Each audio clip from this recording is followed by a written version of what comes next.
नमस्कार।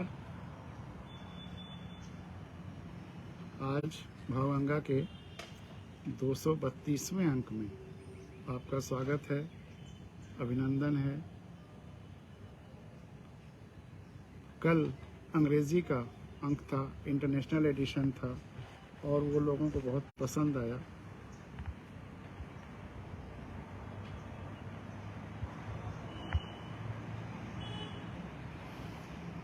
बड़ी अच्छी प्रतिक्रियाएं भी मिली। एस.जी. अब्बास साहब ने कनाडा से लिखा है, it is good feeling to listen you reading my comments in your prestigious international series of Bhavganga. Thanks. उन्होंने जो कमेंट्स एस.जी. अब्बास साहब ने लिखे थे वो हमने पढ़े, उसकी उन्होंने खुशी व्यक्त की है। In this number, in this episode, you have discussed about your well accepted and admired principle win-win-win. आपने इस एपिसोड में जीत जीत जीत के सिद्धांत पर चर्चा किया है, जो कि बहुत मशहूर है और चारों तरफ लोग उसको स्वीकार कर रहे हैं। इन एन एक्सप्लेनेटरी स्टाइल, इसको एक्सप्लेन करते हुए, इसको समझाते हुए, बताते हुए, इसके मूल बिंदुओं को स्पष्ट करते हुए, विच अपील्स टू एवरीबॉडी, जो सबको अच्छा लगता है। कॉन्ग्रेचुलेशंस, बहुत बहुत धन्यवाद। तो ये अब्बास साहब कनाडा से, और आर.डी. तिवारी जी ने एक लंबी प्रतिक्रिया लिखी है अंग्रेजी वाले एडिशन पे। The discourse on win win win is educative and comprehensive. जीत जीत जीत पर जो चर्चा हुई वो बहुत शिक्षाप्रद भी थी और कॉम्प्रहेंसिव भी थी, संपूर्णता में थी। हर दृष्टि से उसमें एनालिसिस हुई। Journey from pain to Brahma, continuum from individual pain to universalization of pain, where vedana become samvedana should be the goal. या वेदना से, पेन से, दर्द से अहम ब्रह्मास्मि तक की यात्रा का जो ये कंटिन्यूम है,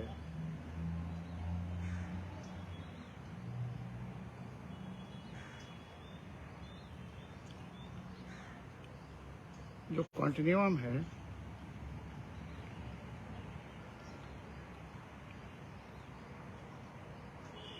जहाँ वेदना संवेदना में बदल जाती है, यही जीवन का उद्देश्य होना चाहिए, गोल होना चाहिए।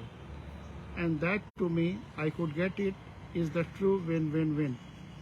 और वही, और जैसा कि मैं समझ सका हूँ, उन्होंने लिखा कि जैसा वे समझ सके हैं, यही विन विन विन है, जीत जीत जीत है। The examples of students regarding helping others at the cost of one's own self has its own merit. बच्चों का एक दूसरे की मदद करना, इवन अपने समय के या अपने मेहनत की कीमत पर, उसके अपने फ़ायदे हैं, जैसा कि वो समझ सके हैं, जैसा कि भावगंगा में व्यक्त किया गया। Is a sort of symbiosis. Symbiosis मतलब सह अस्तित्व, एक दूसरे के मदद करते हुए जो प्रजातियां नेचर में जीती हैं उनको सिम्बायोसिस कहते हैं, तो वो सह अस्तित्व है। But it does not hold good at the time of last minute revisions और इन एग्जामिनेशन हॉल। मैंने इसको जिसको स्पष्ट किया था, उन्होंने उसको दोहराया कि ये एग्जामिनेशन हॉल में चीटिंग में और लास्ट मिनट में जब बिल्कुल टाइम नहीं है तो उसमें नहीं हो सकता। वो तैयारी के लास्ट मिनट तैयारी के डिस्टर्बेंस में वो नहीं हो सकता। But it does not include the self sacrifice. Win win win self sacrifice की बात नहीं करता है, जो मैंने वहाँ स्पष्ट किया था। इसमें पहला विन तो अपना है, अपनी देखभाल भी करनी है, अपनी ज़रूरतें भी पूरी करनी है। As that falls in the sublime zone of win win win. और वो विन विन विन के सबलाइन, जो सटल या जो एक सूक्ष्म जीत जीत जीत के सिद्धांत के साथ साथ जो सूक्ष्म उसका प्रवाह है विचारधारा का, उसमें अपने को समाप्त करना नहीं है, अपने को सेल्फ सेक्रीफाइस नहीं है।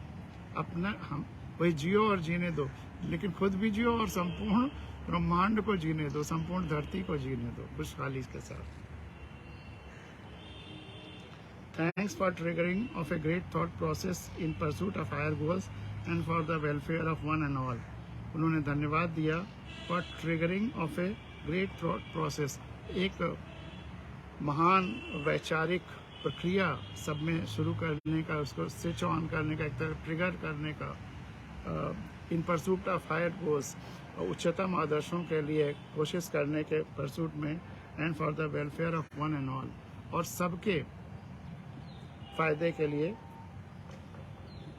पूरी धरती के लोगों के फायदे के लिए।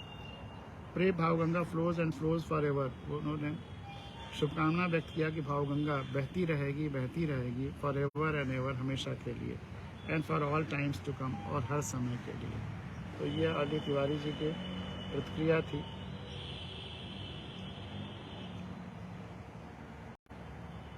अब एक छोटा सा नोट, पिछले साल मैंने आज के दिन सोशल मीडिया पे भेजा था, जो मेमोरीज में आता है फेसबुक पे, तो वो भी आपके सामने रखता हूँ।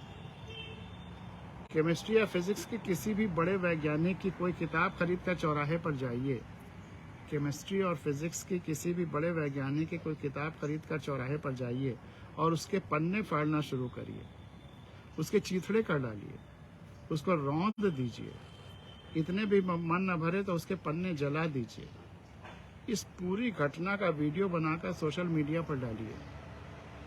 अगले दिन आपको न किसी वैज्ञानिक से धमकी मिलेगी, न ही कोई आपके खिलाफ रैली करेगा, न ही आपको सोशल मीडिया पर भद्दी गालियां दी जाएंगी, न ही आपके खिलाफ किसी वैज्ञानिक संगठन द्वारा FIR होगा।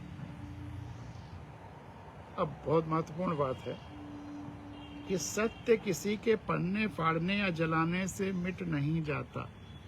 सत्य किसी के पन्ने फाड़ने या जलाने से मिट नहीं जाता। सच को अपने प्रसार के लिए लीपा पोती की जरूरत नहीं होती। सत्य कभी खतरे में नहीं आता। सत्य को साबित करने के लिए आपको हिंसा का सहारा लेने की कतई जरूरत नहीं होती। सत्य कभी संगठन बनाकर हिंसा के सहारे किसी पर थोपा नहीं जाता। सत्य कभी संगठन बनाकर हिंसा के सहारे किसी पर थोपा नहीं जाता। कुछ हमारे मित्र कभी कभी कहते हैं, वो सत्य में वो जयते कहते तो हैं, लेकिन तमाम सारे असत्यवादी लोगों के साथ भी रहते हैं। तो मैं पूछता हूँ ऐसा कैसे करते हो? तो वो कहते हैं महाभारत जीतने के लिए अर्ध सत्य का सहारा लेना पड़ता है। लेकिन ये बात बिल्कुल गलत है। सत्य में वो जयते, सत्य ही जीतेगा। महाभारत में जो जीतता हुआ दिखाई दिए वो भी जीते नहीं, क्योंकि उन्होंने अर्ध सत्य का सहारा लिया, सत्य का सहारा नहीं लिया। सत्य ही अंत में विजयी होता है। और आजकल ट्रेडिशनल धर्मों के आधार पर इन छोटी छोटी चीज़ों के लिए जो लड़ाइयाँ हो रही हैं, उसकी तरफ भी ये छोटी सी कहानी बहुत स्पष्ट संकेत दे रही है। इसको एक बार फिर आपके सामने पढ़ता हूँ, स्पष्ट करता हूँ। केमिस्ट्री या फिजिक्स के किसी भी बड़े वैज्ञानिक की कोई किताब खरीद कर चौराहे पर जाइए और उसके पन्ने फाड़ना शुरू करिए, उसके चीथड़े कर डालिए, उसको रौंद दीजिए, इतने में भी मन न भरे तो उसके पन्ने जला दीजिए। इस पूरी घटना का वीडियो बनाकर सोशल मीडिया पर डालिए। अगले दिन आपको न किसी वैज्ञानिक से धमकी मिलेगी, न ही आपके खिलाफ रैली निकलेगी, न ही आपको सोशल मीडिया पर भद्दी गालियां दी जाएंगी, और न ही आपके खिलाफ किसी वैज्ञानिक संगठन द्वारा FIR होगा। सत्य किसी के पन्ने फाड़ने या जलाने से मिट नहीं जाता। सच को अपने प्रचार प्रसार के लिए लीपा पोती की जरूरत नहीं होती। सत्य कभी खतरे में नहीं आता। सत्य को साबित करने के लिए हिंसा का सहारा लेने की कतई जरूरत नहीं होती। सत्य कभी संगठन बनाकर हिंसा के सहारे किसी पर थोपा नहीं जाता।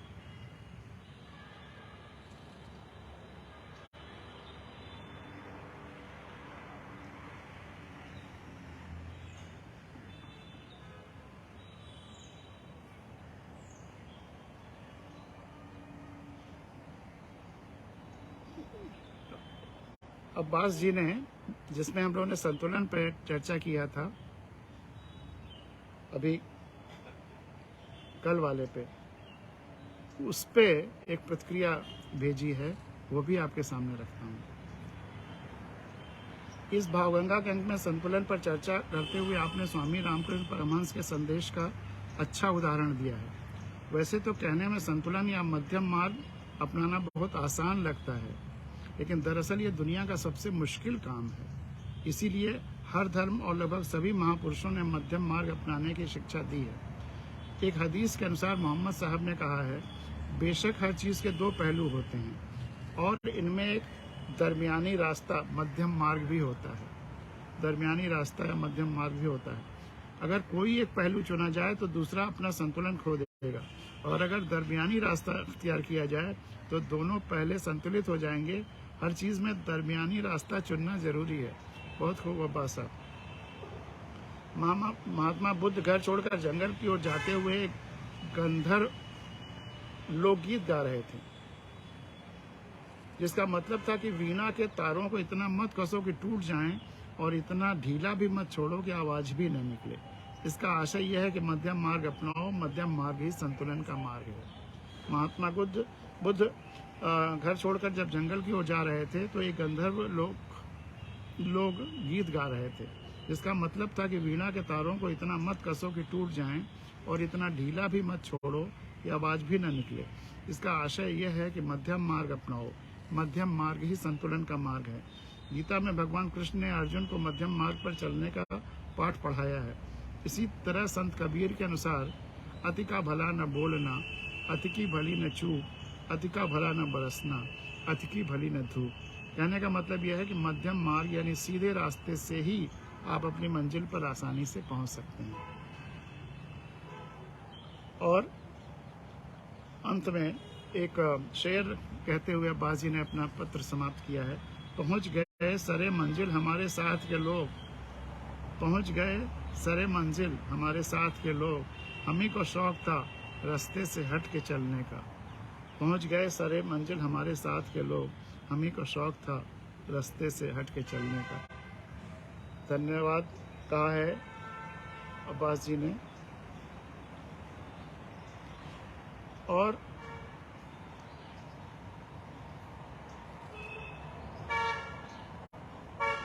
कलाम साहब का जन्मदिन था 2 दिन पहले।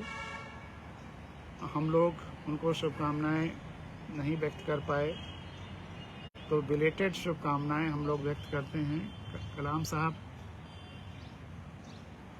एक साइंटिस्ट और एक सरलतम व्यक्तित्व, जो राष्ट्रपति के पद पर पहुंचे, बहुत गरिमामय राष्ट्रपति रहे हैं। राधा कृष्णन की श्रृंखला में उनको रखा जा सकता है। उनको जन्मदिन की अनंत शुभकामनाएं। कलाम साहब हंगरी के कवि विहार वेला की आत्मकथा कविता सिपाही की वापसी आपके सामने रखता हूँ, कलाम साहब को याद करते हुए। हंगरी के कवि विहार वेला की आत्मकथात्मक कविता सिपाही की वापसी। रास्ता बहुत लंबा है और बहुत मुश्किल, रास्ता बहुत लंबा है और बहुत मुश्किल, पर पहले 10 कदम मैं अपनी माँ के नाम चलूँगा। रास्ता बहुत लंबा है और बहुत मुश्किल, पर पहले 10 कदम मैं अपने माँ के नाम चलूँगा। माँ के साथ साथ फिर वो पिता और भाई बंधु सभी आ जाते हैं। माँ सिंबलाइज करती है सबको, माँ से जुड़े हुए सब कुछ। रास्ता बहुत लंबा है और बहुत मुश्किल, पर पहले 10 कदम मैं अपनी माँ के नाम पर चलूँगा। फिर दूसरे 10 कदम अपने प्रिया के नाम, यानी कि अपने परिवार के नाम, बच्चे और सब उसमें शामिल हो जाते हैं। तीसरे 10 कदम अपने घर की दहलीज के नाम, तीसरे 10 कदम अपने घर की दहलीज के नाम, उन स्मृतियों के नाम। और चौथे 10 कदम बहुत प्यारे मित्रों के नाम, और चौथे 10 कदम बहुत प्यारे मित्रों के नाम। पांचवें 10 कदम उन किताबों के नाम। देखिए बहुत अच्छी कविता है।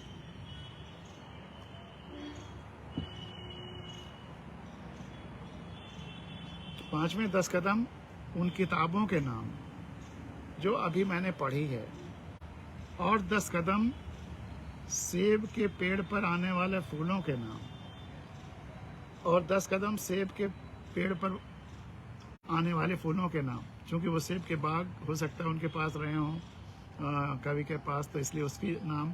हम लोग जो जहाँ से आए हैं, अगर गांव से आए हैं तो गांव में जो जो फसलें उगती हैं उन फसलों के नाम। शहर से आए हैं तो जो वनस्पतियाँ उसके आसपास रही हैं, जिन गार्डन्स में हमने घूमा है, जहाँ जहाँ हम गए हैं, स्कूल जाते समय आते जाते जो पेड़ दिखे हैं, उन सब के नाम। वो नीम के भी हो सकते हैं, जामुन के हो सकते हैं। और 10 कदम उन बच्चों के नाम पर जो अभी मेरी बीबी के कोख में सो रहे हैं, और 10 कदम उन बच्चों के नाम जो अभी मेरी बीवी के कोख में सो रहे हैं, अपने बच्चों के नाम। और 10 कदम पेरिस और वीनस की हसीन गलियों के नाम, और 10 कदम पेरिस और वीनस की हसीन गलियों के नाम, जो जिस शहर में है उस शहर की गलियों के नाम। और 10 कदम माइकल एंजेलो की कलाकृतियों के नाम, और 10 कदम माइकल एंजेलो की कलाकृतियों के नाम, ग्रेट आर्ट पीसेस के नाम। और कई 10 कदम उस सुबह के लिए जिसने इस दुनिया को अमन देना है। और कई 10 कदम, एक नहीं फिर कई 10 कदम उस सुबह के लिए जो जब आएगी तो दुनिया में शांति और सुव्यवस्था स्थापित हो जाएगी, वसुधैव कुटुंबकम हो जाएगा। और 10 कदम उस जहर के प्याले के नाम जो मेरे सुकरात ने पिया था कभी, अर्थात वो 10 कदम सत्य के लिए। और 10 कदम उन बेगुनाहों के नाम पर जो कहीं भी और कभी भी फांसी पर लटका दिए गए थे। और 10 कदम उन बेगुनाहों के नाम पर जो कहीं भी कभी भी फांसी पर लटका दिए गए थे, या जिन्होंने सजाएं ली थीं। आज़ादी के दीवानों के नाम,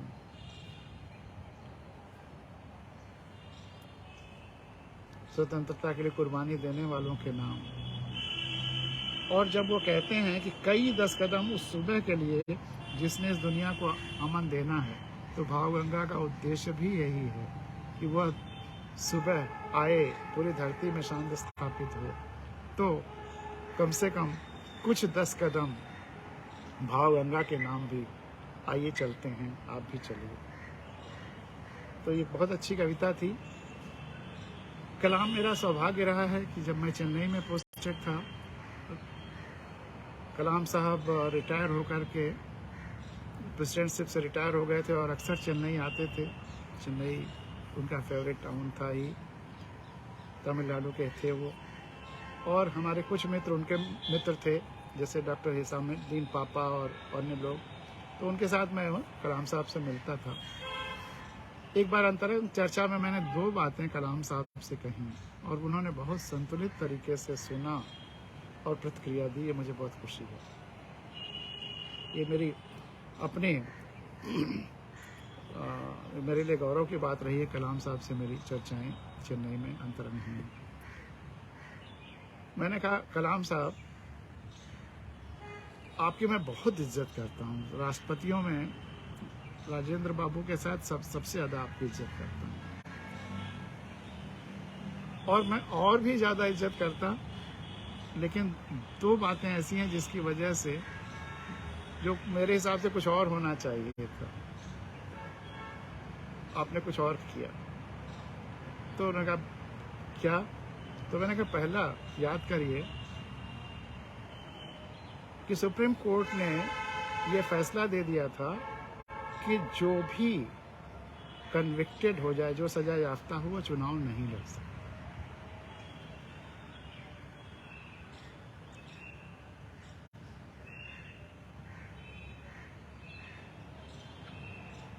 तो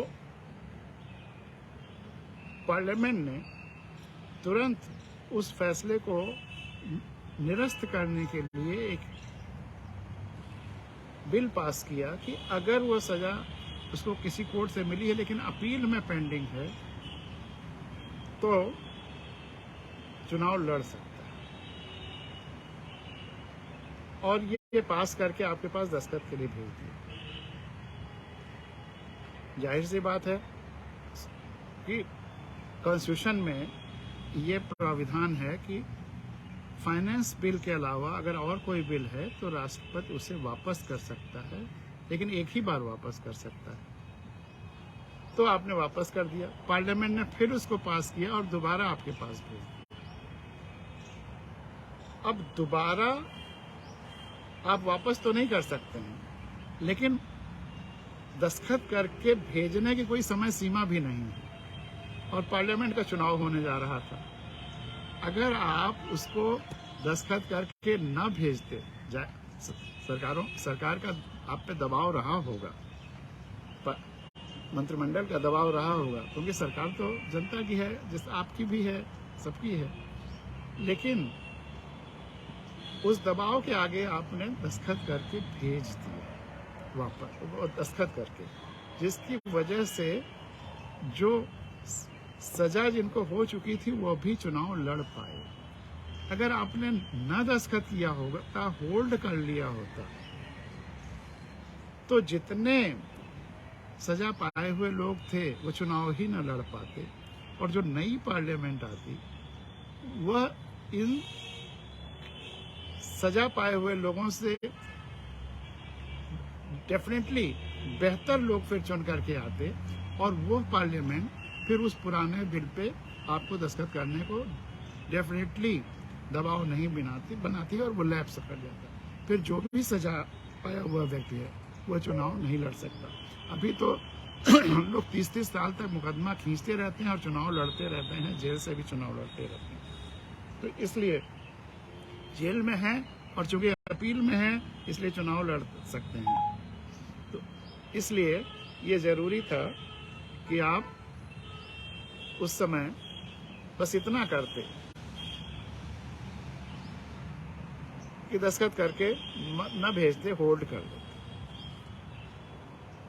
तो थोड़ी देर तक सोचा उन्होंने, कहा दूसरी बात, हमने कहा दूसरी बात आप याद करिए, जब आपका प्रेसिडेंटशिप का सेशन पूरा हो रहा था, 5 कार्यकाल पूरा हो रहा था, टाइम पूरा हो रहा था, तो आप अपने वक्तव्यों को याद करिए। पहले आपने कहा पूरा देश आपको इतना प्यार करता है कि आपके लिए पत्र आ रहे थे, मैसेजेज आ रहे थे, सोशल मीडिया पे चल रहा था कि आप सेकेंड टर्म कंटेस्ट करें, प्रेसिडेंट का दूसरा टर्म कंटेस्ट करें। लेकिन आप अपने पहले कहा कि अगर मुझे सर्वसम्मति से प्रत्याशी बनाया जाएगा तब मैं चुनाव लड़ूंगा। फिर सर्वसम्मत से लोग तैयार नहीं हुए, सभी पार्टियां, कुछ पार्टियां तैयार थीं, कुछ नहीं थीं। फिर भी आप पूरे देश से आवाजें आ रही थी कि आप सेकेंड टर्म बनिए राष्ट्रपति। तब आपने कहा कि अगर मुझे अपने जीत का भरोसा हो जाएगा तब मैं चुनाव लड़ूंगा। मैंने कहा आपके इसी वक्तव्य से मेरे दिल में थोड़ी चोट लगी। जीत का भरोसा, क्या जीत इतनी इंपॉर्टेंस है? देश के लिए आप हार नहीं सकते? मैं तो आपको बहुत महान मानता, जितने आप महान हैं वैसे ही बहुत हमारे निगाह में, लेकिन बहुत बहुत बहुत महान मानता यदि आप इस देश के लिए कहते कि मैं हजारों बार हारने को तैयार हूं, लेकिन देश की आवश्यकता है मेरी, तो मैं चुनाव लड़ूंगा। देश महत्वपूर्ण है, मेरे अपना हार जीत महत्वपूर्ण नहीं है। तो उन्होंने बहुत, हाँ पांडे जी आपने बहुत गहरी संवेदना की बात करी। तो कलाम साहब को बहुत बहुत गहराई से नमन करते हुए, प्रणाम करते हुए हम लोग याद करते हैं इस भावगंगा में। आप अपनी तरफ से भी, आपकी तरफ से भी।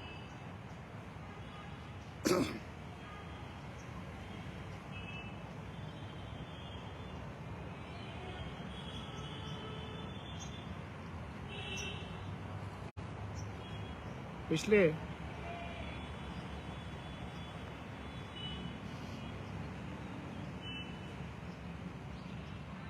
कुछ मेमोरीज में हमने जो पोस्टर बनाकर कुछ मैसेजेस भेजे थे पिछले साल, वो दिखे आज, तो उसको मैं आपके सामने छोटे छोटे 3 मैसेजेस हैं, 3-4, वो आपके सामने रख रहा हूँ। शुरू में संविधान में पार्टियों का जिक्र नहीं था, बाद में दल बदल रोकने के रूप में उसे एंट्री मिली एंटी डिफेक्शन बिल के नाम पे। संविधान सभा ने सोचा था कि हर चुनाव क्षेत्र से 1949 में 26 जनवरी को जब संविधान पास हो रहा था, तो संविधान सभा ने सोचा था कि हर चुनाव में क्षेत्र से अच्छे लोग चुनाव लड़ें, सबसे अच्छे को जनता जिताए, और जो सबसे अच्छे लोग चुनकर विधानसभा या लोकसभा में पहुंचे, उसमें से जिस व्यक्ति को मेजॉरिटी सपोर्ट करे वही प्रधानमंत्री या मुख्यमंत्री बने। ये पार्टी बंदी का खुद तो कोई जिक्र ही नहीं था। दूसरा मैसेज, अब तक जिताऊ प्रत्याशी की परिभाषा ही गलत रही।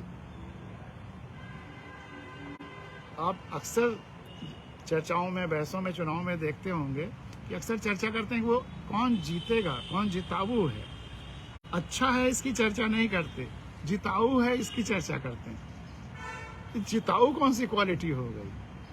जो सबसे, अगर किसी डॉक्टर से आपको इलाज लेना है, या किसी टीचर से आपको अपने बच्चे को पढ़ाना है, या किसी वकील से आपको अपने जो आपका ब्रीफ है उसको हाई कोर्ट में या कोर्ट में रखवाना है, तो आप वहाँ जिताऊपन देखेंगे कि उसकी क्वालिटी देखेंगे?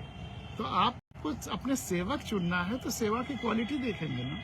ये कैसा, मतलब पैमाना ही आपने उल्टा पलटा रख लिया है। जिताऊ, ये जिताऊ, ये क्या बात है? तब तक जिताऊ प्रत्याशी की परिभाषा ही गलत रही। भौकाल हो, बड़ी पार्टी का हो, करोड़ों खर्च करे, साथ में गाड़ियों, लोगों का काफिला और शराबा हो, शोर शराबा हो। जीत के बाद जिताऊओं ने क्या किया? आज तक आपने इतने जिताऊओं को जिताया, उन्होंने क्या किया? जागो, बदलो, चरित्रवान, ईमानदार, संवेदनशील, अच्छे लोगों को जिताइए, जो कि राजेंद्र बाबू ने संविधान पास करते समय संविधान सभा के अध्यक्ष के रूप में कहा था, और अंबेडकर जी ने भी वही बात दोहराई थी।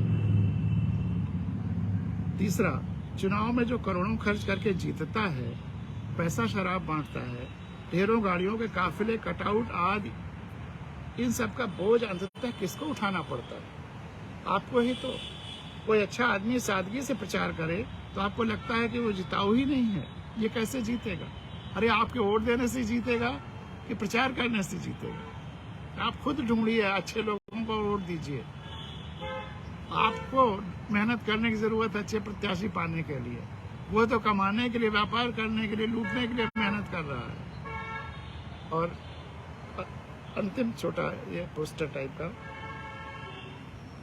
जागें, अपने लिए प्रतिनिधि चुने, जिनके लिए आपका हित, आपकी खुशहाली सर्वोपरि हो, जिसकी प्रतिबद्धता आपके प्रति हो, न कि किसी पार्टी के आका के प्रति, जिसकी प्रतिबद्धता आपके प्रति हो, न कि किसी पार्टी के आका के प्रति, जो पार्टी के विप या कोड़े का गुलाम भी न हो, सदन में हमेशा आपकी आवाज बने। ये भी दुर्भाग्य है, मैटर शायद सुप्रीम कोर्ट में है भी, कि जब पार्टियों का जिक्र आया संविधान में, एंटी डिफेक्शन के साथ, तो उसमें एक है कि पार्टियां व्हिप जारी कर सकती हैं अगर नो कॉन्फिडेंस मोशन आए या सरकार को खतरा। लेकिन किसी भी मुद्दे पर अगर बहस हो रही है, वोटिंग हो रही है, नो कॉन्फिडेंस के अलावा, तो उसमें तो व्हिप जारी करने का कोई प्रोविजन ही नहीं है कॉन्स्टिट्यूशन में। लेकिन फिर भी ये पार्टियां व्हिप जारी करती हैं किसी भी मुद्दे पर जब वोटिंग होती है, अदर देन नो कॉन्फिडेंस।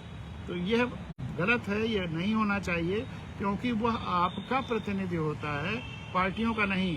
तो उसको किसी भी मुद्दे पर राय देते समय या बहस करते समय आकर आपसे पूछना है, न कि किसी पार्टी के आकर का वहां गुलाम बन जाना है और उनकी राय रखनी है। ये बहुत महत्वपूर्ण बिंदु है। और 2 साल पहले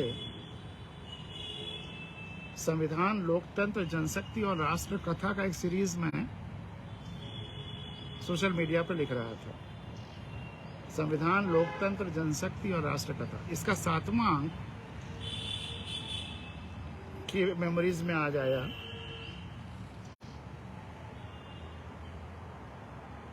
तो वो आपके सामने रखता हूँ, आपको आनंद आएगा। और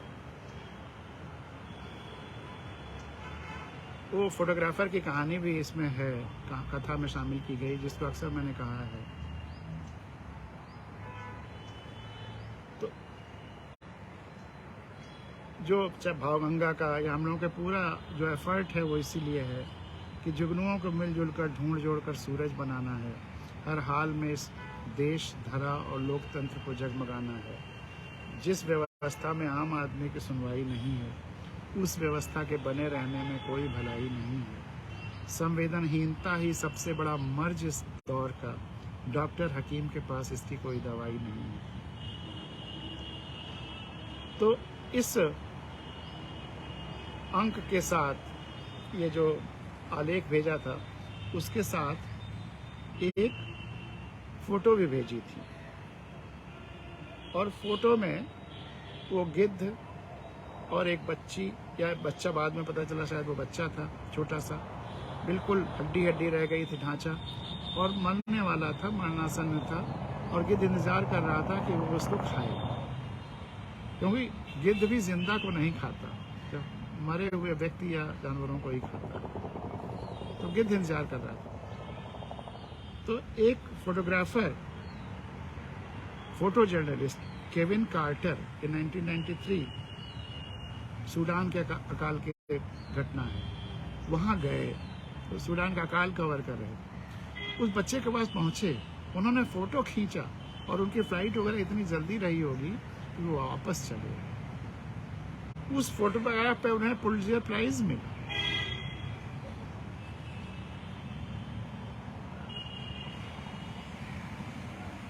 तो उन्होंने कहा कि ये इसमें फ़ोटो में इंटरव्यू में होते समय, जब इंटरव्यू और पुरस्कार के बाद इंटरव्यू लिया जा रहा था उनका, तो उन्होंने बताया होगा कि वो गिद्ध, उस फोटो में एक गिद्ध है, वो बच्ची है जो अकाल से पीड़ित है और हड्डी का ढांचा रह गई है। तो एक जर्नलिस्ट ने सब कुछ कहा कि उस समय एक नहीं 2 गिद्ध थे। एक गिद्ध वो जो इंतजार कर रहा था उसके मरने का, और दूसरा गिद्ध आप, जिसको उसके मरने से कोई मतलब नहीं है। आप पुलित्ज़र प्राइज का इंतजार कर रहे हैं। तो अब मैं इस भूमिका के साथ वह आर्टिकल पढ़ता हूँ। साथ में भेजी जा रही तस्वीर देखिए, कुछ याद आया आपको? इसे नाम दिया गया था the vulture and the little girl, गिद्ध और नन्ही लड़की। इस तस्वीर में एक गिद्ध भूखे से मर रहे एक छोटी लड़की के मरने का इंतजार कर रहा है। इसे एक South African photo journalist Kevin Carter ने 1993 में सूडान के अकाल के समय खींचा था, और इसके लिए उन्हें पुलित्ज़र प्राइज से सम्मानित किया गया था। लेकिन कार्टर इस सम्मान का आनंद कुछ ही दिन उठा पाए, क्योंकि कुछ ही महीनों बाद 35 वर्ष की आयु में उन्होंने अवसाद से आत्महत्या कर ली। उस घटना ने, उस इंटरव्यू में जो उसने कहा जर्नलिस्ट ने, वो इतने अवसादग्रस्त हो गए, डिप्रेस हो गए, उतनी संवेदना ने इतना कुरेदा, उनकी अपनी संवेदना ने, कि वो फिर आत्महत्या कर लिया। वो नहीं, उस संवेदनहीनता का बोझ नहीं उठा पाए। तो 33 वर्ष की आयु में उन्होंने अवसाद से आत्महत्या कर ली। क्यों? दरअसल जब वे इस सम्मान का जश्न मना रहे थे तो सारी दुनिया में प्रमुख चैनलों और न्यूज़पेपर्स में इसकी चर्चा हो रही थी। परंतु उनका अवसाद तब शुरू हुआ जब एक फ़ोन इंटरव्यू के दौरान किसी ने पूछा कि उस लड़की का क्या हुआ। कार्टर ने कहा कि वो देखने के लिए रुके नहीं, क्योंकि उन्हें फ़्लाइट पकड़नी थी। इस पर उस व्यक्ति ने कहा, मैं आपको बता रहा हूँ, आप कहें कि एक गिद्ध था, मैं आपको बता रहा हूँ कि वहाँ 2 गिद्ध थे, जिसमें एक के हाथ में कैमरा था। इस कथन के भाव ने कार्टर को इतना विचलित कर दिया कि वह अवसाद में चले गए और अंत में आत्महत्या कर ली। किसी भी स्थिति में कुछ हासिल करने से पहले मानवता, संवेदनशीलता आनी ही चाहिए। कार्टर आज जीवित होते अगर वे उस बच्ची को उठाकर यूनाइटेड नेशंस के फीडिंग सेंटर तक पहुंचा देते। कार्टर आज जीवित होते अगर वे उस बच्ची को उठाकर यूनाइटेड नेशंस के फीडिंग सेंटर तक पहुंचा देते, जो कुछ ही किलोमीटर पर था वहां से। जहां तक वो पहुंचने की कोशिश कर रही थी, उसकी माँ थोड़ा आगे चली गई थी। ये पता नहीं कैसे भटक गई थी, या शायद माँ मर गई थी। कभी मौका पड़े तो ऐसी स्थितियों में फोटो खींचने या खुद लाभ लेने की जगह उनकी मदद करने की कोशिश होनी ही चाहिए। इसीलिए कहते हैं संवेदनहीनता ही सबसे बड़ा मर्ज इस दौर का। डॉक्टर हकीम के पास इसकी कोई दवाई नहीं है।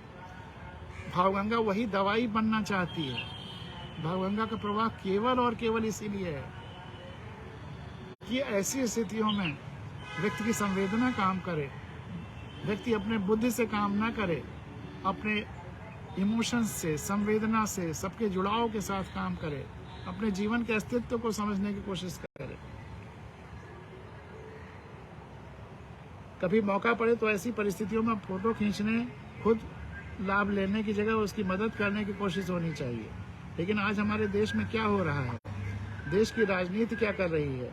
मीडिया क्या कर रहा है? क्या गरीबों, मजलूमों, बेसहारों, बच्चों, अनाथों, पर्यावरण, नदियों को बचाने की हर संभव कोशिश हो रही है? लेकिन आज हमारे देश में क्या हो रहा है? देश की राजनीति क्या कर रही है?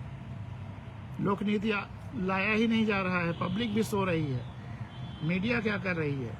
क्या गरीबों, मजलूमों, बेसहारों, बच्चों, अनाथों, पर्यावरण, नदियों को बचाने की हर संभव कोशिश हो रही है? गरीबों, मजलूमों की रोटी, बेटी और निवाले कहाँ कहाँ और कैसे कैसे छीने जा रहे हैं? क्या क्या खाया जा रहा है? अनाथालय तक के फंड, अनाथालय की बच्चियों के जिस्म, मिड डे मील, कोटे के अनाजों के अंश, मनरेगा के पैसे, किसानों, गरीबों के मकान तथा तमाम अन्य योजनाओं के पैसे, और तो और बहुधा विधायक, सांसद निधि, एनजीओ और कॉरपोरेट सोशल रिस्पॉन्सिबिलिटी के भी भारी भरकम अंश किसान आत्महत्या कर रहे हैं। पूरी दुनिया में अकेला देश हिंदुस्तान है जहां इतने किसान आत्महत्या कर रहे हैं। पिछले 20-25 सालों में 8 लाख से ज्यादा किसानों ने आत्महत्याएं की हैं। किसानों, गरीबों की जमीनें और जिंदगी कब तक दांव पर लगती रहेंगी? अभी मैंने SS यादव जी का किस्सा आपको बताया ही था, वाई आई लेफ्ट IAS, क्योंकि सुप्रीम कोर्ट से गरीबों की ज़मीन उनको वापस दी गई, और उसको जब वो माफियाओं से खाली करा कर के गरीबों को सौंपने के लिए गए एज डिस्ट्रिक्ट मजिस्ट्रेट बुलडोजर लेकर के, तो उनको तुरंत ट्रांसफ़र कर दिया गया उस जिले से, जिस पर उन्होंने नौकरी छोड़ दी IAS की। यही लिखा कि मैंने नौकरी क्यों छोड़ी। किसानों, गरीबों की ज़मीनें और ज़िंदगी कब तक दांव पर लगती रहेंगी? गरीब, अनाथ बच्चे अच्छी शिक्षा के लिए कब तक तरसते रहेंगे? कब तक इन सब की आत्मा कराहती रहेगी? और शोषण करने वालों की आत्मा कब कचोटेगी? और शोषण करने वालों की आत्मा कब कचोटेगी? वो बेचारा फोटो जर्नलिस्ट कार्टर बहुत भला था कि उसकी आत्मा ने कचोटा, लेकिन हमारे आजकल के ये जो घाघ हैं, मैं इनको मगरमच्छ भी नहीं कह सकता, गिद्ध भी नहीं कह सकता, क्योंकि गिद्ध में भी संवेदना होती है, वो जिंदा को नहीं खाता, और मगरमच्छ भी जब भूख लगता है तभी खाता है। अगर हम किसी को आज पशु भी कहते हैं तो ये पशुओं का अपमान है, हम उनसे बहुत नीचे गिर गए हैं। तो हम गिद्ध से कब आदमी बनेंगे? ये उस समय मैंने लिख दिया था, गलती से लिख दिया था। हम तो आदमी हैं ही, लेकिन बेहतर आदमी कब बनेंगे? कब? गिद्ध भी उस फोटो के लेने से इस समय उस बच्ची को नहीं खा रहा था, बच्ची के मरने का इंतजार कर रहा था। गिद्ध जीवित को नहीं, मरे को ही खाता है, और हम हैवानियत के इस स्तर तक गिर गए हैं कि जिंदा को भी नोचने, खाने, खसोटने में संकोच नहीं करते। हमें यह समझना होगा कि व्यक्ति ताकतवर, खुशहाल, अपनी संवेदना की विराटता से होता है, न कि बड़े बड़े संसाधनों या धन से। और लोकतंत्र की सबसे बड़ी ताकत संवेदना ही है। बचपन में सुनी चींटी और व्यवस्था की कहानी याद करिए, उसे मैं अक्सर कहता हूँ, कई बार सुना चुका हूँ, 2-4 लाइन में संक्षेप में आपके सामने यहाँ भी कह देता हूँ कि वो 2 चिड़िया थी, तोता मैना, बहुत भूखे थे, बहुत ढूंढने पे उन्हें एक दाल का दाना मिलता है, सोचते हैं आधा आधा बांट लें। उसको आधा आधा बांटने के लिए खूंटे से उन्होंने रगड़ने से वो 2 हिस्सों में टूट तो गया, लेकिन आधा हिस्सा कोई खूंटे में दरार वगैरह रही होगी, उसमें फंस गया। आधा हिस्सा जो बाहर था उसको मैना लेके उड़ गई। आधा हिस्सा जो तोते का है, जब तोता नहीं निकाल पाता तो बढ़ई के पास जाता है कि बढ़ई खूंटा चीरो, खूंटे में दाल बा, का खाई का पी का लय परदेश जाई। बढ़ई डांटता है, तुम्हारे छोटे से दाल के दाने के लिए हम खूंटा क्यों चीरें। अब लोक कथा है जो दुनिया की सारी भाषाओं में है, इस पर कई बार मैंने चर्चा की है, बस संक्षेप में इशारा करते हुए आप समझ ही गए होंगे। तोता राजा के पास शिकायत लेके जाता है बढ़ई डांटने के लिए, वो भी मना करता है। रानी के पास जाता है, वो भी मना करती है। सांप के पास जाता है, रानी काट लो ताकि वो काटो या काटने जाओ तो बढ़ई को कहे कि खूंटा चीर दे, सांप भी मना करता है। लाठी के पास जाता है, सांप मारो, लाठी भी मना करता है। आग के पास जाता है, लाठी जलाओ, आग भी मना करता है। नदी के पास जाता है कि आग बुझाओ या वो भी मना करता है। हाथी के पास जाता है, नदी सोख लो या पी लो, वो भी मना करता है। अंत में वो रोता हुआ जा रहा है, उसका रोना एक चींटी सुनती है और चींटी आकर उससे रोने का कारण पूछती है। और जब तोता पूरी बात बताता है तो चींटी कहती चलो मेरे वश में जितना है उतना मैं करूंगी। और चींटी है पूरी संवेदना के साथ, क्योंकि वो संवेदना से भरी हुई है, वह तोते की पीड़ा से व्यथित होकर के उसके वश में जितना है उतना कर रही। वो रेंग सकती है तो केवल रेंग रही है, और रेंगते हुए हाथी के सूंड में घुसने लगती है। तब हाथी कहता है कि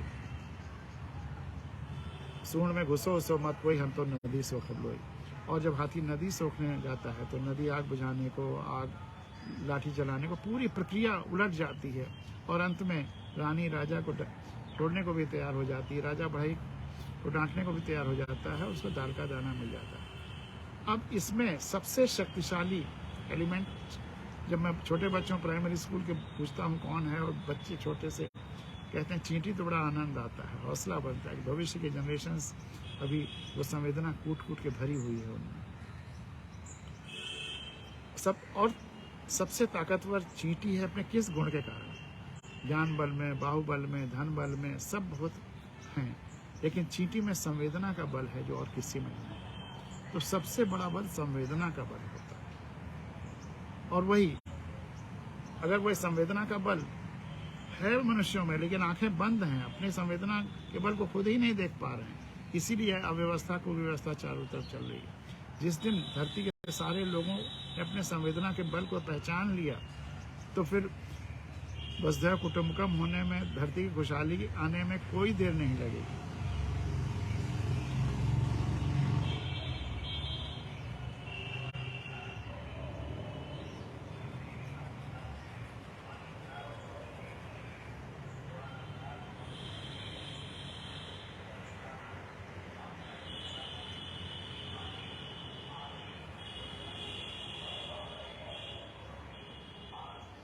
तो बचपन में सुनी उस कहानी को, उस समय सुनने में तो मज़ा बहुत आया, किंतु इसके शाब्दिक अर्थ से अलग हटकर अधिक समझ में कुछ नहीं आया। लेकिन आज जितना ही सोचता हूँ, इस कहानी को सामाजिक दर्शन के एक शक्तिशाली आयाम को निरूपित करता हुआ पाता हूँ।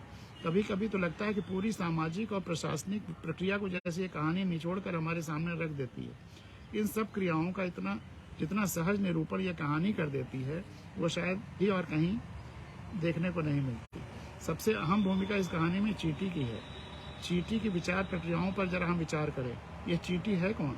यदि हम समाज के परिप्रेक्ष्य में देखें तो वह और कोई नहीं, समाज का एक आम आदमी, हम आप ही चींटी हैं। और हाथी है व्यवस्था। एक अदना सा छोटा सा आदमी भी बहुत हद तक बदल सकता है व्यवस्था को। वही बस उठ जाए तो सारी व्यवस्था की सोच में परिवर्तन हो सकता है। खूंटा, बढ़ई, राजा, रानी, आग, लाठी, नदी, ये सभी व्यवस्था के विविध आयाम हैं, विविध फलक हैं। इन सब की सोच में परिवर्तन हो सकता है एक छोटी सी चींटी की उमंग से कि चलो मैं पूरे सही काम करने के लिए पूरी संवेदनशीलता के साथ तैयार हूँ।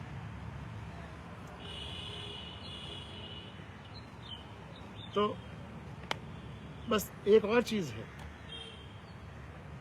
कि इस कहानी में कम से कम व्यवस्था ऐसी थी कि तोता या एक दुखी व्यक्ति या दुखी जीव अपनी व्यथा को व्यक्त करने के लिए राजा रानी इन सब के पास पहुंच तो गया। आज कैसी स्थिति है, हमारे सब ये इतने वीवीआईपी, हमारे सेवक इतने वीवीआईपी हो गए हैं कि मालिक उनसे मिल भी नहीं पा रहे हैं। आज तो स्थितियां बहुत गड़बड़ हैं। इसलिए अब सारी उम्मीद उसी चींटी से ही है। आज सारी उम्मीद इसी चींटी से ही है। हम सबको चींटी बनना पड़ेगा, इसके अलावा कोई रास्ता नहीं है। तो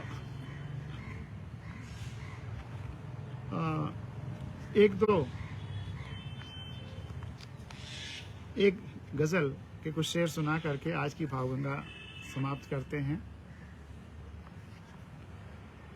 पूर्वजों को तो डार्विन ने बंदर बना दिया।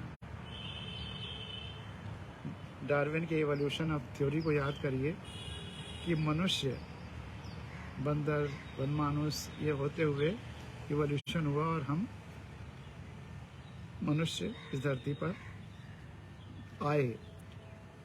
तो हमारे पूर्वज बंदर थे, तो पूर्वजों को तो डार्विन ने बंदर बना लिया। अहंकार में हमने खुद को ज्ञानेंद्र बना लिया। हम इतने संवेदना रहित हो गए हैं। अभी जो भी मैंने बात बताई आप देख लीजिए कि मनुष्यों ने अपने को क्या कर डाला। हम इवोल्यूशन हुआ था हमारा, और उसके बाद हमने अपने को क्या बना डाला। लेकिन अभी सब कुछ खत्म नहीं हुआ है। इसीलिए भावगंगा पूरे आशा के साथ, पूरे विश्वास के साथ बह रही है कि सब कुछ बदलेगा। बस संवेदना का इनपुट जो है अंदर, लेकिन दब गया है तमाम सारी गंदगी और राख के अंदर, उसको उभारना है, संवेदना को उभारना है, सब कुछ ठीक हो जाएगा। और ये संवेदना हमें सबके प्रति रखनी है, समाज के प्रति, प्रकृति के प्रति, देश के प्रति, धरती के प्रति। तो पूर्वजों को तो डार्विन ने बंदर बना लिया, अहंकार में हमने को ज्ञानेंद्र बना। यह अहंकार ही संवेदना का सबसे बड़ा दुश्मन है। हम सबसे जुड़े हुए हैं, संवेदना है। हम सबसे श्रेष्ठ हैं, यह अहंकार है। पूर्वजों ने तो डार्विन ने बंदर बना लिया, अहंकार में हमने खुद को ज्ञानेंद्र बना लिया। और खुददारी का यह बहुत ही बड़ा शेर पता नहीं कैसे बन गया। मछली को समंदर ने जो बाहर फेंका, मछली को समंदर ने जो बाहर फेंका, तो मछली रोई नहीं, गिड़गिड़ाई नहीं, फिर समंदर में जाने की कोशिश भी नहीं की। मछली को समंदर ने जो बाहर फेंका, तो मछली ने नया समंदर बना लिया। आपको एक खुददारी भी लग सकती है, लेकिन ये सच्चाई भी है, थ्योरी ऑफ इवोल्यूशन भी है, विकासवाद का सिद्धांत भी है। ऐसी ही पहली मछली जो समंदर या नदी से बाहर निकली होगी, जिसने वापस नहीं गई, तफाई रोई नहीं, उसने जल थल पर चलना सीख लिया। उसी से सारे जीव जंतु बन गए और उसी का इवोल्यूशन होते होते आदमी भी बन गया। थ्योरी ऑफ इवोल्यूशन है। तो आज जो व्यवस्था अच्छे संवेदनशील लोगों की तरह से काम नहीं कर रही है, तो सारे संवेदनशील लोग मिल करके एक नई व्यवस्था बना सकते हैं। और ये होता रहा है। जब राजशाहियों के अत्याचार बहुत हो गए तो फिर एक नई व्यवस्था, लोकतंत्र आया। लेकिन लोकतंत्र अभी जमीन पर ही नहीं गया। संविधान लोगों ने जाना ही नहीं, वह मालिक हैं, ये जाना ही नहीं। जब वो जान मान लेंगे तो फिर सही लोकतंत्र आ जाएगा। लेकिन फिर भी अगर लोकतंत्र में कमियां रहीं तो ये पेड़ पौधे, वनस्पतियां भी चुप नहीं रहेंगे, ये जीवोक्रेसी बना लेंगे। अगली बार मैं जीवोक्रेसी पर फिर चर्चा करूंगा, बहुत दिनों से हो गए चर्चा नहीं हुई। ये इवोल्यूशन चलता रहेगा। मछली को समंदर ने जो बाहर फेंका तो मछली ने नया समंदर बना लिया। दुनिया के तानों व थपेड़ों को झेल कर उसने अपने आप को कलंदर बना लिया। दुखी नहीं हुआ, कलंदर बना लिया। दुनिया के तानों व थपेड़ों को झेल कर उसने अपने आप को कलंदर बना लिया। और सिकंदर वैसे तो विश्व विजेता माना जाता है, उसकी बुराइयां भी थी, लेकिन वो विजयी हुआ, इसमें कोई शक नहीं है। लेकिन वो जीता कैसे, कोई कैसे जीतता है, सफल कैसे होता है? एक दिन में नहीं होता, लगातार जिंदगी की साधना के साथ सफलता आती है। तो रोज थोड़ा थोड़ा जीतता ही रहा, रोज थोड़ा थोड़ा जीतता ही रहा। लगातार कोशिश ने उसे सिकंदर बना लिया, लगातार कोशिश ने उसे सिकंदर बना लिया। पूरी धरती तो एक बड़ा घर है ही, वसुधैव कुटुंबकम, पूरी धरती तो एक बड़ा घर है ही, फिर हमने घर क्यों घर के अंदर बना लिया। पूरी धरती तो एक बड़ा घर है ही, फिर हमने घर क्यों घर के अंदर बना लिया। और दृश्यों को अलग अलग कोणों से देखा, दृश्यों को अलग अलग कोणों से देखा। अलग अलग कोणों से आप देखेंगे तो संपूर्ण दृष्टि नहीं आएगी, कभी कुछ लगेगा, कभी कुछ लगेगा, कभी कुछ लगेगा। हाथी वाला किस्सा भी, कि 7 आदमी थे और उन्होंने अंधे थे, उन्होंने हाथी का पैर देखा तो पिलर है, पूंछ देखा तो ये है, पेट देखा तो दीवार है, वगैरह वगैरह, सूंड देखा तो डंडा है। लेकिन अगर उन सब ने अपने एक्सपीरियंसेस शेयर किए कि ऐसा ऐसा है, सारे कोणों से जो देखा गया, बताया गया, तो फिर जो एक चित्र उभरता है वो हाथी जैसा हो जाता है। तो दृश्यों को अलग अलग कोणों से देखा, फिर मिलाकर उसे पूरा व सुंदर बना लिया, फिर मिलाकर उसे पूरा व सुंदर बना लिया। इसलिए कभी खंडित दृष्टि से मत देखिए। अगर जीवन को, एग्जिस्टेंस को, अपने कर्तव्यों को समझना है तो संपूर्ण दृष्टि जरूरी है। इसीलिए होलिस्टिक थिंकिंग की मैं बार बार बात कहता हूँ। और ये सही बात है, जो चेन्नई में था, रात में अपने पास एक डायरी और एक कलम रखता हूँ। रात में भी अगर नींद टूटे, लाइट जलाने का भी आलस ना हो, तो कलम खोला और अंधेरे में ही स्क्रिबल कर दिया, उसमें नोट 2-4 एक टैगिंग पॉइंट्स लिख दिए, ताकि सुबह जब हो तो पूरी लाइन लिख दें, ताकि वो भूल ना जाए।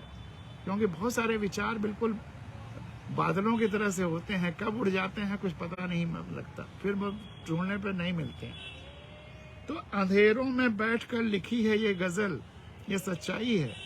अंधेरों में बैठ कर लिखी है ये गजल, लेकिन गजल में सूरज व चंद्र बना लिया। अंधेरों में बैठ कर लिखी है ये गजल, लेकिन गजल में सूरज व चंद्र बना लिया। ये शेर ही उसी अंधेरे में लिखा है, बिना रोशनी के।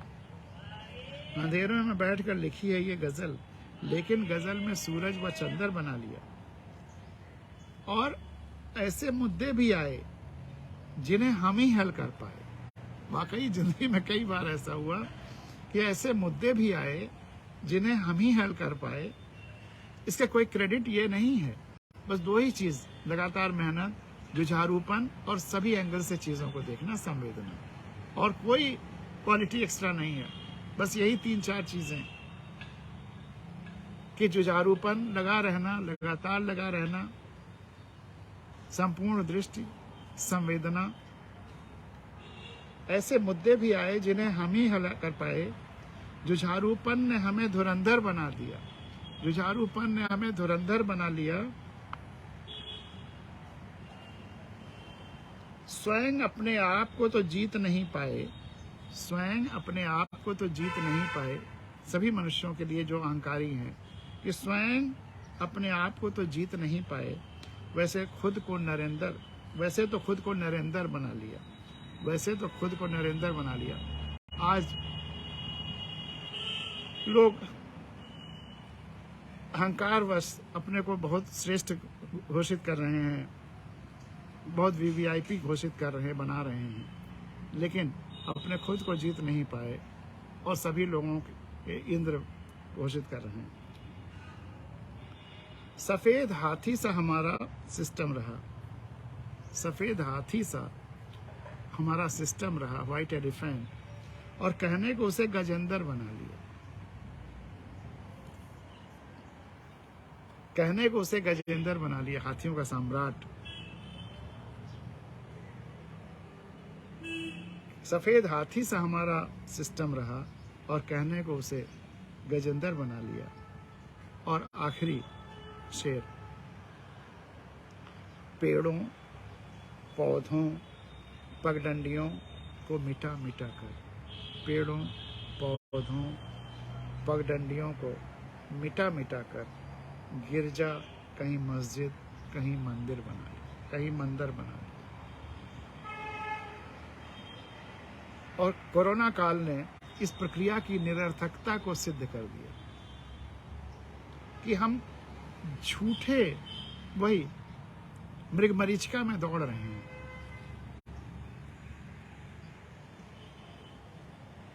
मृग जब तपते रेगिस्तान में हवा गर्म होकर के कई लेयर्स उसके गर्म हो जाते हैं, और जिससे होकर के अगर आप देखें तो वहाँ रेत नहीं पानी दिखने लगता है। समझ तो वो रेत दौड़ता है कि शायद यहाँ पानी है, और ये फिजिक्स का रिफ्रैक्शन का फार्मूला काम करता है, सिद्धांत काम करता है। तो मृग उसके पीछे पीछे दौड़ता रहता है और दौड़ते दौड़ते खत्म हो जाता है। तो ये जितने इस तरह के ट्रेडिशनल एक्टिविटीज हैं, अंधविश्वास हैं, उनके पीछे दौड़ते दौड़ते हम अपने को समाप्त कर रहे हैं। और जो सबसे एसेंशियल हैं, पेड़ पौधे जो हमको ऑक्सीजन दे रहे हैं, जो जिंदा रख रहे हैं, उनको नहीं देख रहे हैं। तो कोरोना ने सिद्ध कर दिया है, कितने दिनों तक सारे गिरजा मस्जिद मंदिर सब बंद रहे।